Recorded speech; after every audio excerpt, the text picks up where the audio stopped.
مشاهدي زوم أفريكا، برحب بحضراتكم من ينجنبي بالكونغو الديمقراطية. والحقيقة لفت نظري شاب من إيطاليا بقاله 20 سنة هنا في ينجنبي، هو باولو تشاروتي. هنعرف معاكم هو بيعمل إيه، والقصة بتاعته فعلا قصة يعني غريبة وممكن كتير من المصريين يقلدوها. معانا دلوقتي مستر باولو تشاروتي.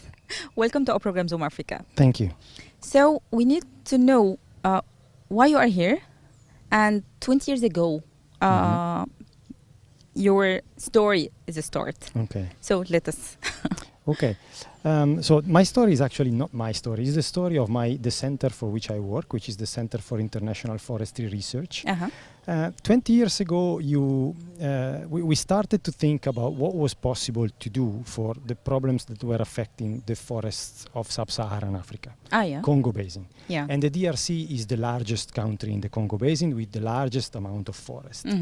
And one of the points that was really very, very interesting in the negative sense was that the human resources to manage this extent of forest were not enough in those days. Yeah. So the first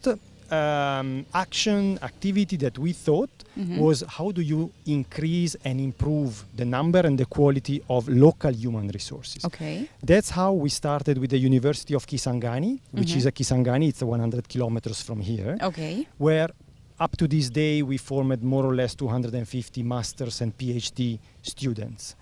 Then from Congo? All Congo, yes. It's a national call for the whole of Congo, not only the province of Chopo. Okay. And then the next step from them is that, okay, now you have some human resources. You would need much more, but at least with those, can we engage them in the landscape, the place where you are now, for example in Yangambi, to do their own research for development, research for academia, etc. Yeah. So that was step number 2, and that's why today you find ourselves here in Yangambi, because Yangambi is a place where this type of research for development is possible. It was possible in the past. This was the largest research station on the planet in the 1950s. Then it's been a little bit abandoned for many reasons. Today the objective is, the question is, can we bring it back to the old glory with new research, with new programs, with up-to-date information? And that information, for me, for my institution, should come from the local human resources which produce that information. Oh, that's great. Voilà. So that you are here. That's why we are here.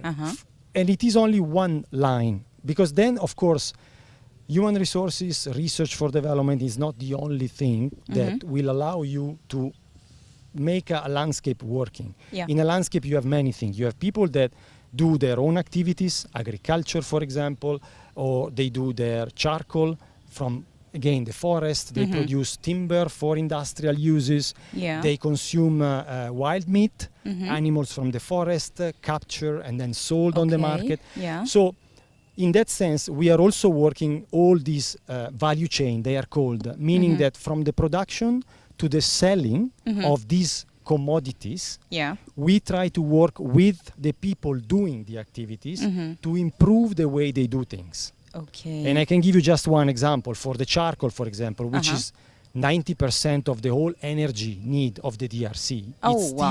It's still derived from energy coming from natural resources.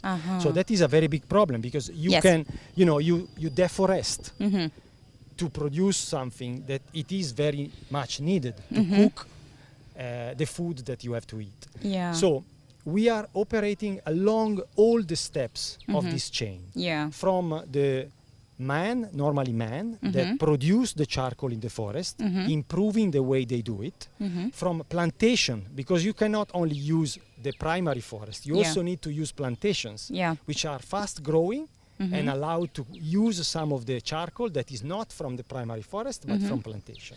And you learn or teach the farmer here to do that? We do it together, because they know much better than anybody of us how the soil, the climate respond to what you do.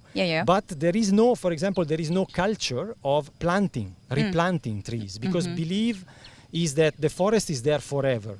Unfortunately, that is not true, and satellite Yeah, yeah, yeah. images can tell you very clearly. Yes, exactly. And so it's a learning experience for both. We try to tell them that agroforestry scheme, so agriculture plus trees, is a better way forward, just Yeah. one of the options forward, than just consuming the soil, produce today, and then move to the next piece of land the next day, and then Yeah. next year, and then next year. And by doing that, you try to remain on the same piece of land, use less primary forest, cause less deforestation, and maybe still have the products that you were used to produce before, Yeah. like charcoal in this case.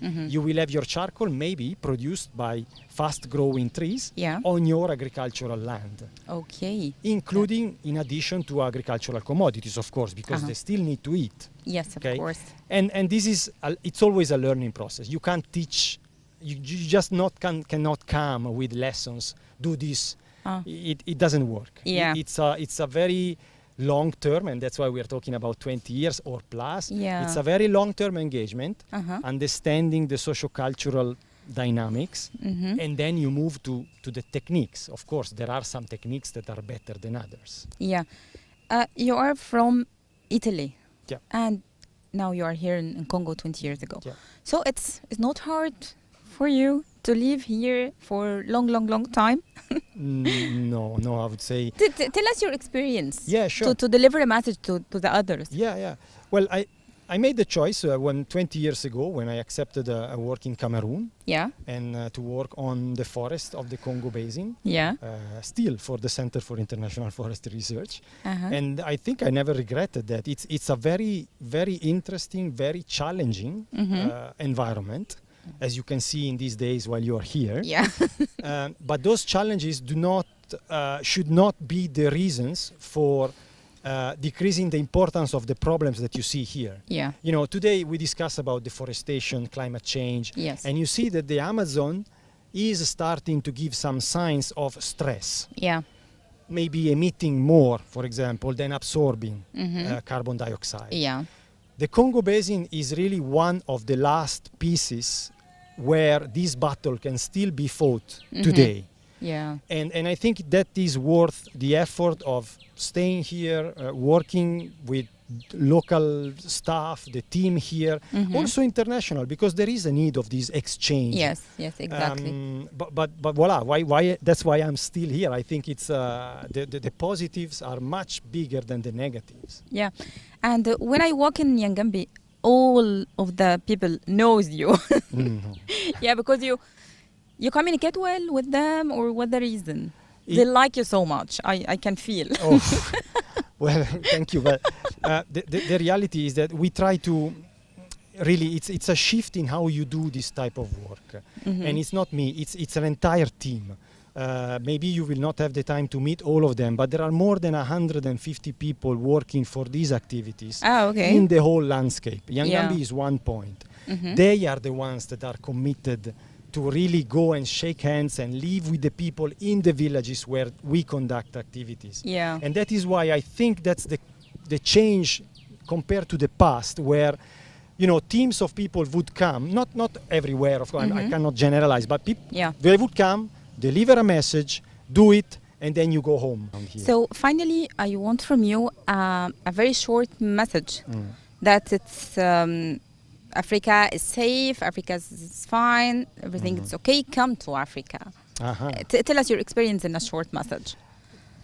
I work in the environmental topics. Yeah. I work for the forest, in the forest. I think this is the best place to be in terms of trying to do good for our planet. And that's why Sub-Saharan Africa, or Africa in general, is a place with many challenges, but also the place where the solutions for the future of us and our children can be found. Thank you so much, Mr. Paulo, really. You're welcome. مشاهدي زوم أفريقيا، فاصل، راجع لكم تاني. احنا في ينجنبي.